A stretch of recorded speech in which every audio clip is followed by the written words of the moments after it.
আমি বৰ্তমানৰ মুখ্যমন্ত্ৰী ডক্টৰ হেমন্ত বিশ্ব শৰ্মা গতিকে তেখেতে আজিৰ তাৰিখত কৰিব নোৱাৰা কাম একো নাই। গতিকে আমাৰ যি প্ৰায় ৩৫ লাখ আমি খিলঞ্জীয়া মুছলমান বৰ্তমান অসমত বাস কৰি আছোঁ, এই ৩৫ লাখ খিলঞ্জীয়া মুছলমানৰ ক্ষেত্ৰত মাননীয় মুখ্যমন্ত্ৰীয়ে কেইবাবাৰ আশ্বাস দি আছিলে। কিন্তু আজিৰ তাৰিখত আমাৰ হাতত এটা সুযোগ আহিছে। এই সুযোগটো যিহেতুকে বৰ্তমানৰ মুখ্যমন্ত্ৰী দিব পৰা অৱস্থাত আছে, AJP BJP মিত্ৰ গোটৰ দলে দুয়োটা দলে লগ লাগি এই যে 19 তাৰিখৰ যি ৰাজ্যসভা নিৰ্বাচন, এই ৰাজ্যসভা নিৰ্বাচনত আমাৰ প্ৰবল দাবী যিকোনো এজন খিলঞ্জীয়া মুছলমানক তাত ৰাজ্যসভালৈ পঠাব লাগে। নহ'লে অনাগত দিনত 26ৰ বিধানসভাত আমি কিন্তু এই বিষয়টো আমাৰ অসমৰ ৰাইজৰ খিলঞ্জীয়া মুছলমান ৰাইজৰ দুৱাৰে দুৱাৰে আমি পইচাই দিম। এইকাৰণে পইচাই দিম আমি বৰ্তমানৰ চৰকাৰৰ বৰ্তমানৰ মুখ্যমন্ত্ৰীয়ে কৰিব নোৱাৰা কাম আমি একো নাই বুলি ভাবোঁ। আমি আশাবাদী। গতিকে পূৰ্বৰ কংগ্ৰেছ চৰকাৰতকৈ বৰ্তমানৰ মুখ্যমন্ত্ৰীয়ে যেকেইটা কথা কৈ আশ্বাস দিছিল যে আমি জৰীপ হ'ব, খিলঞ্জীয়া মুছলমানৰ কাৰণে তেওঁ চাব কমিটিও কৰিলে, চাব কমিটিও একো নহ'ল, ফুটুকাৰ ফেন হৈ আছে, এতিয়াও একো ৰিজাল্ট নাই। গতিকে আজি জৰীপৰ কাৰণে অলৰেডি ডিচি লেভেলত কমিটি হ'বৰ এবছৰ হ'ল, কিন্তু এতিয়ালৈকে জৰীপ হৈ উঠা নাই। গতিকে আমি আৰু বুজি উঠিছোঁ যে আমাৰ কাৰণে যে কিবা কৰি দিব আমি কিন্তু আশা দেখা নাই। আমি বৰ্তমানৰ মুখ্যমন্ত্ৰীক দাবী জনাইছোঁ। গতিকে 19 তাৰিখৰ নিৰ্বাচনত এই ৰাজ্যসভাৰ চিট এজন আমাৰ প্ৰায় 35 লাখ গৰিয়াৰ ফালৰ পৰা এজন খিলঞ্জীয়া মুছলমানক, খিলঞ্জীয়া জনগোষ্ঠীৰ গৰিয়া মুছলমান এজনক দিয়াটো আমি বিচাৰোঁ। ভাৰতীয় জনতা পাৰ্টীৰ NDA মিত্ৰজোঁটক অহা 19 জুনত যি ৰাজ্যসভাৰ দুখন আসনৰ বাবে নিৰ্বাচন অনুষ্ঠিত হ'ব, দুটা দলে লগ লাগি এজন খিলঞ্জীয়া মুছলমানক ৰাজ্যসভালৈ নিৰ্বাচিত কৰি তেওঁলোক পঠোৱাৰ কাৰণে আমি দাবী জনালোঁ। অসম গণ পৰিষদ দলে বিগত তেওঁলোকৰ শাসনকালত অসমৰ খিলঞ্জীয়া মুছলমানসকলক যথেষ্ট ৰাজনৈতিকভাৱে অগ্ৰাধিকাৰ দিছিল। অসমীয়া মুছলমান বুলি নহয়, অসমৰ সকলো জাতি জনগোষ্ঠীক গুৰুত্ব দিয়া একমাত্ৰ ৰাজনৈতিক দল আছিল। কিন্তু বিগত 9 বছৰে AJPৰ কোটাৰ ফালৰ পৰাই এজনো খিলঞ্জীয়া মুছলমানক আমি অগ্ৰাধিকাৰ দিয়া দেখা নাপালোঁ। যে আমাৰ সন্দেহ হয় এইবোৰ কোনোবা সাম্প্ৰদায়িক দলৰ দ্বাৰা পৰিচালিত নেকি। আজিও কিন্তু অসম গণ পৰিষদৰ প্ৰতি আমাৰ আস্থা আৰু বিশ্বাস আছে যে আমাৰ এইটো আঞ্চলিক দল, আমাৰ এইটো ৰাইজৰ দল আছিল। তেওঁলোকৰ দলত কাম কৰি থকা আমাৰ কেইবাজনো খিলঞ্জীয়া মুছলমান লোক আছে। সেই লোক এজনক তেওঁলোকে ভাৰতীয় জনতা পাৰ্টীৰ লগত NDAৰ লগত লগ লাগি সাংসদলৈ নিৰ্বাচিত কৰাৰ কাৰণে আমি দাবী জনাইছোঁ। নহ'লে অসমৰ খিলঞ্জীয়া মুছলমানসকলে অনাগত 26ৰ বিধানসভা নিৰ্বাচনৰ এই দুটা ৰাজনৈতিক দলৰ বিষয়ে চিন্তা চৰ্চা কৰিম। আমি বৰ্তমানৰ মুখ্যমন্ত্ৰী ডক্টৰ হেমন্ত বিশ্ব শৰ্মা গতিকে তেখেতে আজিৰ তাৰিখত কৰিব নোৱাৰা কাম একো নাই। গতিকে আমাৰ যি প্ৰায় 35 লাখ আমি খিলঞ্জীয়া মুছলমান বৰ্তমান অসমত বাস কৰি আছোঁ, এই 35 লাখ খিলঞ্জীয়া মুছলমানৰ ক্ষেত্ৰত মাননীয় মুখ্যমন্ত্ৰীয়ে কেইবাবাৰ আশ্বাস দি আছিলে। কিন্তু আজিৰ তাৰিখত আমাৰ হাতত এটা সুযোগ আহিছে। এই সুযোগটো যিহেতুকে বৰ্তমানৰ মুখ্যমন্ত্ৰী দিব পৰা অৱস্থাত আছে, AJP BJP মিত্ৰ গোটৰ দলে দুয়োটা দলে লগ লাগি এই যে 19 তাৰিখৰ যি ৰাজ্যসভা নিৰ্বাচন, এই ৰাজ্যসভা নিৰ্বাচনত আমাৰ প্ৰবল দাবী যে যিকোনো এজন খিলঞ্জীয়া মুছলমানক তাত ৰাজ্যসভালৈ পঠাব লাগে। নহ'লে অনাগত দিনত 26ৰ বিধানসভাত আমি কিন্তু এই বিষয়টো আমাৰ অসমৰ ৰাইজৰ খিলঞ্জীয়া মুছলমান ৰাইজৰ দুৱাৰে দুৱাৰে আমি পইচাই দিম। এইকাৰণে পইচাই দিম আমি বৰ্তমানৰ বৰ্তমানৰ মুখ্যমন্ত্ৰীয়ে কৰিব নোৱাৰা কাম আমি একো নাই বুলি ভাবোঁ। আমি আশাবাদী।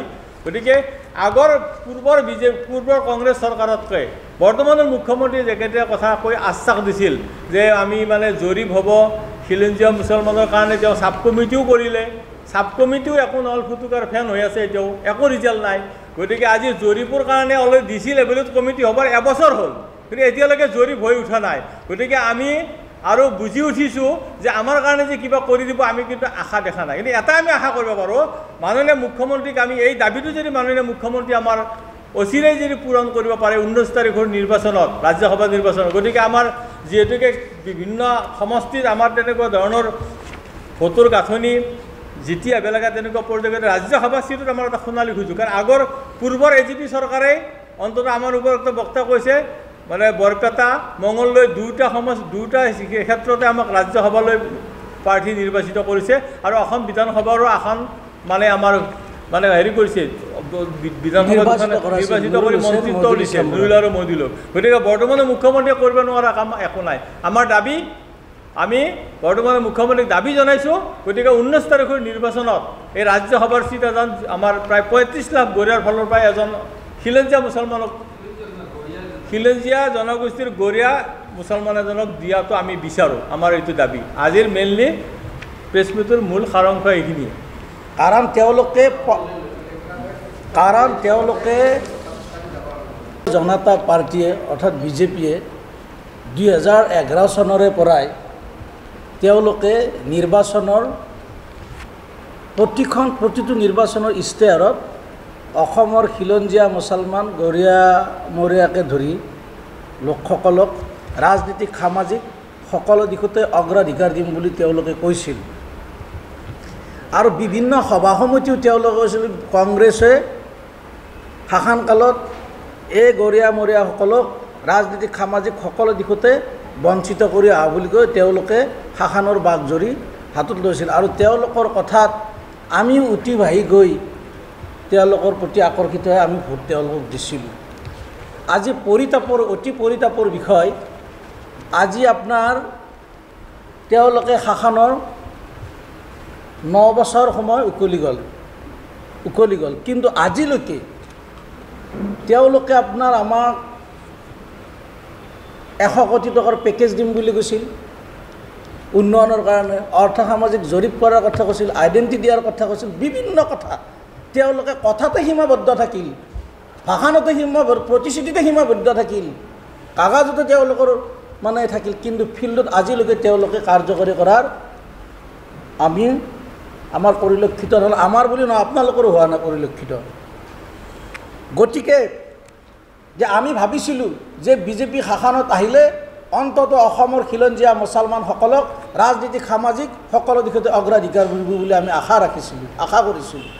কিন্তু অতি পৰিতাপৰ বিষয়, 9 বছৰ উকলি গ'ল। সাংসদ বিধায়ক দূৰৰে কথা, নিগম নিকট এজন অধ্যক্ষও তেওঁলোকে নিযুক্তি নিদিলে, এজনো নাই এতিয়াও। যে জিও মাজতে এজনক দিছিল মমিনুল্লাহ আলক, কিন্তু সংখ্যালঘু উন্নয়ন বোৰ্ডত তেওঁক নিযুক্তি দিলে, কিন্তু সেই বোৰ্ডত কিন্তু তেওঁলোকে পুঁজি নিদিলে, ফাণ্ড নিদিলে। জিও ফাণ্ড দিলে, বিত্ত বিভাগৰ পৰা তেওঁলোকে ৰিলিজ নকৰিলে। যেহেতু তেওঁলোকে আমাক প্ৰতিশ্ৰুতি দিছিল, সেইকাৰণে আমি ভাৰতীয় জনতা পাৰ্টীৰ NDA মিত্ৰজোঁটক অহা 19 জুনত যি ৰাজ্যসভাৰ 2খন আসনৰ বাবে নিৰ্বাচন অনুষ্ঠিত হ'ব, দুটা দলে লগ লাগি এজন খিলঞ্জীয়া মুছলমানক ৰাজ্যসভালৈ নিৰ্বাচিত কৰি তেওঁলোক পঠোৱাৰ কাৰণে আমি দাবী জনালোঁ। অসম গণ পৰিষদ দলে বিগত তেওঁলোকৰ শাসনকালত অসমৰ খিলঞ্জীয়া মুছলমানসকলক যথেষ্ট ৰাজনীতিকভাৱে অগ্ৰাধিকাৰ দিছিল। অসমীয়া মুছলমান বুলি নহয়, অসমৰ সকলো জাতি জনগোষ্ঠীক গুৰুত্ব দিয়া একমাত্ৰ ৰাজনৈতিক দল আছিল। উদাহৰণস্বৰূপে বৰপেটাৰ পৰা আতাউৰ ৰহমানক সাংসদ হিচাপে নিৰ্বাচিত কৰিছিল আৰু মঙলদৈৰ পৰাই ছাইফুদ্দিন আহমেদক সাংসদ হিচাপে নিৰ্বাচিত কৰি সংসদলৈ প্ৰেৰণ কৰিছিল। আৰু আনহাতে বিধানসভালৈ নুৰুল হুছেইন মইদুল ইছলাম বৰাক বিধায়ক হিচাপে নিৰ্বাচিত কৰি আনি মন্ত্ৰীসভাত তেওঁলোক অন্তৰ্ভুক্ত কৰিছিল। আৰু বিভিন্ন চৰকাৰী নিগম নিগমতো আমাৰ খিলঞ্জীয়া মুছলমানক তেওঁলোকে অগ্ৰাধিকাৰ দিছিল। কিন্তু বিগত 9 বছৰে AGPৰ কোটাৰ ফালৰ পৰাই এজনো খিলঞ্জীয়া মুছলমানক আমি অগ্ৰাধিকাৰ দিয়া দেখা নাপালোঁ। যে আমাৰ সন্দেহ হয় AGP কোনোবা সাম্প্ৰদায়িক দলৰ দ্বাৰা পৰিচালিত নেকি, আমাৰ সন্দেহ হয়। আজিও কিন্তু অসম গণ পৰিষদৰ প্ৰতি আমাৰ আস্থা আৰু বিশ্বাস আছে, যে এইটো আমাৰ এইটো আঞ্চলিক দল, আমাৰ এইটো ৰাইজৰ দল আছিল। গতিকে আমি তেওঁলোকক বিশেষকৈ অনুৰোধ জনাইছোঁ, তেওঁলোকৰ দলত কাম কৰি থকা আমাৰ কেইবাজনো খিলঞ্জীয়া মুছলমান লোক আছে, সেই লোক এজনক তেওঁলোকে ভাৰতীয় জনতা পাৰ্টীৰ লগত NDAৰ লগত লগ লাগি সাংসদলৈ নিৰ্বাচিত কৰাৰ কাৰণে আমি দাবী জনাইছোঁ। নহ'লে অসমৰ খিলঞ্জীয়া মুছলমানসকলে অনাগত 26ৰ বিধানসভা নিৰ্বাচনৰ এই দুটা ৰাজনৈতিক দলৰ বিষয়ে চিন্তা চৰ্চা কৰিব।